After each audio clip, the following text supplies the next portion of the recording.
नमस्ते और इस प्रीमियम ट्यूटोरियल में स्वागत है। आज हम OBS स्टूडियो यानी OBS स्टूडियो को पूरी तरह से मास्टर करने वाले हैं। ये एक 100% मुफ्त और इंडस्ट्री स्टैंडर्ड ब्रॉडकास्टिंग सॉफ्टवेयर है। दुनिया भर के टॉप प्रोफेशनल्स इसी का इस्तेमाल करते हैं। चाहे कोई बेहतरीन ऑनलाइन कोर्स बनाना हो, गेमिंग की लाइव स्ट्रीमिंग करनी हो या एकदम प्रोफेशनल लेवल की स्क्रीन रिकॉर्डिंग करनी हो, ये मास्टर क्लास बिल्कुल शुरुआत से लेकर एडवांस प्रोडक्शन लेवल तक की पूरी जानकारी देगा। तो चलिए बिना किसी देरी के सीधे काम की बात पर आते हैं। इस कोर्स के लिए हमारा रोड मैप कुछ इस तरह दिखने वाला है। हम एक बहुत ही स्ट्रक्चर्ड मॉड्यूल दर मॉड्यूल अप्रोच लेकर चलेंगे। सबसे पहले OBS का बेसिक सेटअप और इसके इंटरफेस को समझेंगे, फिर सीन और सोर्स के कॉन्सेप्ट पर बात करेंगे। उसके बाद वीडियो, क्रोमा की, pro audio mixing, advance studio mode और अंत में बेहतरीन रिकॉर्डिंग और स्ट्रीमिंग सेटिंग्स को कवर करेंगे। सब कुछ बिल्कुल स्टेप बाय स्टेप होगा। तो चलिए अपने पहले मॉड्यूल की तरफ बढ़ते हैं। ये हमारी नींव है, सॉफ्टवेयर को सही तरीके से इंस्टॉल करना और इसके वर्कस्पेस को अच्छी तरह से समझना। सबसे पहला कदम है इसे obsproject.com से डाउनलोड करना। यहाँ एक जरूरी बात ध्यान में रखनी है कि इंस्टॉलेशन के दौरान वेब ब्राउजर को पूरी तरह से बंद रखना चाहिए ताकि आगे चलकर कोई एरर ना आए। और यहाँ एक बहुत बड़ी प्रो टिप है, जब पहली बार OBS खोला जाता है तो स्क्रीन पर एक ऑटो कॉन्फ़िगरेशन विज़ार्ड सामने आता है। इसे तुरंत कैंसिल कर देना है। एवरेज ऑटोमेटिक सेटिंग्स के साथ समझौता करने का कोई मतलब नहीं है। हम बेहतरीन क्वालिटी के लिए सब कुछ मैन्युअली सेट करेंगे। OBS को पहली बार खोलने पर इसका डार्क और प्रोफेशनल इंटरफेस थोड़ा मुश्किल लग सकता है, लेकिन सच मानिए ये बहुत ही आसान है। स्क्रीन पर जो अलग अलग बॉक्स दिखाई देते हैं उन्हें डॉक्स कहा जाता है। इनमें सीन, सोर्स और ऑडियो मिक्सर जैसे पैनल शामिल होते हैं। अपनी सहूलियत के हिसाब से इन्हें ड्रैग करके कहीं भी रखा जा सकता है। अगर कभी गलती से इंटरफेस बिगड़ जाए तो घबराने की कोई बात नहीं है। बस ऊपर दिए गए व्यू मेनू में जाकर इन डॉक्स को आसानी से लॉक या रीसेट भी किया जा सकता है। अब बात करते हैं कुछ ऐसी सेटिंग्स की जो रिकॉर्डिंग को हमेशा सुरक्षित रखती हैं। सबसे पहले सेटिंग्स में जाकर वीडियो क्वालिटी को फुल HD यानी 1920x1080 और 60 फ्रेम प्रति सेकंड पर सेट करना है। यहाँ बिगिनर्स अक्सर एक बहुत बड़ी गलती करते हैं, वो सीधे MP4 फॉर्मेट में रिकॉर्डिंग शुरू कर देते हैं। हमेशा MKV फॉर्मेट ही चुनना चाहिए, क्योंकि अगर रिकॉर्डिंग के बीच में लाइट चली जाए या सिस्टम क्रैश हो जाए तो MP4 फाइल हमेशा के लिए करप्ट हो जाती है। लेकिन MKV फॉर्मेट हर एक सेकंड का डेटा सुरक्षित रखता है। इसके साथ ही एडवांस सेटिंग्स में जाकर ऑटो रीमिक्स टू MP4 को इनेबल कर दें। इससे फायदा यह होगा कि रिकॉर्डिंग रुकते ही फाइल खुद ब खुद MP4 में कन्वर्ट हो जाएगी। शानदार शुरुआत के बाद अब हम अपने दूसरे मॉड्यूल की ओर कदम बढ़ाते हैं। इसमें हम समझेंगे कि रिकॉर्डिंग का विजुअल स्ट्रक्चर कैसे तैयार किया जाता है। इस कॉन्सेप्ट को समझना इस पूरे कोर्स की जान है। इसे ऐसे समझ लीजिए कि सीन एक बहुत बड़ा मंच या स्टेज है जहां पूरा परफॉर्मेंस होने वाला है, और सोर्स वो कलाकार या एक्टर्स हैं जो उस मंच पर परफॉर्म करेंगे, जैसे कि वेबकैम, कंप्यूटर की स्क्रीन, कोई इमेज या फिर माइक्रोफोन।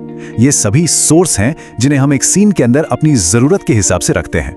कंप्यूटर स्क्रीन को रिकॉर्ड करने के 3 मुख्य तरीके होते हैं। पहला है डिस्प्ले कैप्चर। ये मॉनिटर पर दिखने वाली हर एक चीज को रिकॉर्ड करता है, इसलिए इसमें प्राइवेसी बिल्कुल नहीं होती। अगर कोई स्पेसिफिक ऐप जैसे सिर्फ माइक्रोसॉफ्ट वर्ड रिकॉर्ड करना हो और बाकी पर्सनल फोल्डर छिपाने हो तो विंडो कैप्चर का इस्तेमाल करना चाहिए। और अगर कोई बहुत हैवी ग्राफिक्स वाला 3D सॉफ्टवेयर या गेम रिकॉर्ड करना है तो गेम कैप्चर सबसे अच्छा विकल्प है, क्योंकि ये सीधे ग्राफिक कार्ड से जुड़कर बेहतरीन परफॉर्मेंस निकालता है। चलिए अब तीसरे मॉड्यूल की ओर बढ़ते हैं। यहाँ ये सीखा जाएगा कि कैसे एक एकदम साधारण से वेबकैम को टीवी स्टूडियो जैसा प्रीमियम और प्रोफेशनल लुक दिया जा सकता है। अपने कैमरे के सोर्स पे राइट क्लिक करके उसमें कई शानदार फिल्टर्स जोड़े जा सकते हैं। कलर करेक्शन की मदद से वीडियो की ब्राइटनेस, कंट्रास्ट और कलर्स को निखारा जाता है। अगर वीडियो को एक परफेक्ट गोल आकार देना है तो इमेज मास्क का इस्तेमाल होता है, और पीछे लगे बैकग्राउंड या हरे पर्दे को हटाने के लिए क्रोमा की लगाई जाती है। लेकिन यहाँ एक आम गलती से बचना है। कभी भी कैमरे के सोर्स पर सीधे मास्क नहीं लगाना चाहिए, वरना वो हर सीन में गोल ही दिखाई देगा। सही और प्रोफेशनल तरीका ये है कि पहले कैमरे का एक ग्रुप बनाया जाए और उस ग्रुप के ऊपर मास्क लगाया जाए। इससे दूसरे सीन में फुल स्क्रीन कैमरे का भी आराम से इस्तेमाल किया जा सकेगा। अब आते हैं चौथे मॉड्यूल पर, जो है प्रो ऑडियो मिक्सिंग। ये बात हमेशा याद रखनी है कि ऑडियो वीडियो एक्सपीरियंस का 50% हिस्सा होता है। वीडियो चाहे 4K क्वालिटी का हो, अगर आवाज खराब है तो लोग तुरंत वीडियो छोड़ देते हैं। इंटरफेस में जो ऑडियो मिक्सर दिखाई देता है वो बहुत ही काम की चीज है। बोलते समय आवाज का मीटर हमेशा पीले जोन के बीच रहना चाहिए, यानी लगभग -15 dB से -10 dB के आसपास। अगर ये सिर्फ हरे जोन में रहता है तो इसका मतलब है कि आवाज बहुत धीमी है और दर्शकों को अपना वॉल्यूम बढ़ाना पड़ेगा। वहीं अगर ये लाल जोन को छू रहा है तो आवाज फटेगी और कानों को चुभेगी। इसलिए ऑडियो स्लाइडर को एडजस्ट करके इसे हमेशा पीले जोन में रखना एक परफेक्ट रिकॉर्डिंग की निशानी है। अपनी आवाज को किसी महंगे पॉडकास्ट माइक जैसा गहरा और साफ बनाने के लिए एक बहुत ही स्ट्रिक्ट 4 स्टेप फॉर्मूला अपनाना होता है, और ध्यान रहे इसे बिल्कुल इसी क्रम में लगाना है। पहला है नॉइज सप्रेशन। ये पंखे या बैकग्राउंड ट्रैफिक का शोर पूरी तरह हटा देता है। दूसरा है नॉइज गेट। जब कोई नहीं बोल रहा होता तो ये माइक को म्यूट कर देता है ताकि सांस लेने की आवाज रिकॉर्ड ना हो। तीसरा है कंप्रेसर। ये धीमी और तेज आवाज को शानदार तरीके से बैलेंस करता है। और चौथा है लिमिटर। इसे -3 dB पर सेट किया जाता है ताकि चाहे जितना भी तेज बोला जाए, आवाज कभी भी लाल जोन को पार करके फटे नहीं। इनका क्रम बदलना पूरी आवाज को खराब कर सकता है, इसलिए इसे ऐसे ही रखना है। कई बार ब्लूटूथ माइक या DSLR का इस्तेमाल करते समय एक अजीब समस्या आती है। वीडियो में होंठ पहले हिलते हैं और आवाज बाद में आती है। इसके लिए एक बहुत ही शानदार एडवांस्ड प्रो टिप है। इसे ठीक करने के लिए ऑडियो मिक्सर पर राइट क्लिक करके एडवांस्ड ऑडियो प्रॉपर्टीज में जाना है। वहां माइक के आगे सिंक ऑफसेट में 200 या 300 मिलीसेकंड डाल देना है। ये छोटा सा डिले ऐड करते ही ऑडियो और वीडियो बिल्कुल मक्खन की तरह एक साथ सिंक हो जाएंगे। चलिए अब 5वें मॉड्यूल की तरफ मुड़ते हैं। अब वो सीक्रेट सामने आएगा कि कैसे बड़े-बड़े प्रोफेशनल्स रिकॉर्डिंग के दौरान ही लाइव एडिटिंग कर लेते हैं। कंट्रोल पैनल में एक स्टूडियो मोड का बटन होता है। इसे दबाते ही OBS की स्क्रीन 2 हिस्सों में बन जाती है। बाईं तरफ होती है प्रीव्यू विंडो। ये एक बैकएंड एरिया है जहां अगले सीन की तैयारी की जाती है। और सबसे अच्छी बात यह है कि दर्शकों को यह बिल्कुल दिखाई नहीं देता।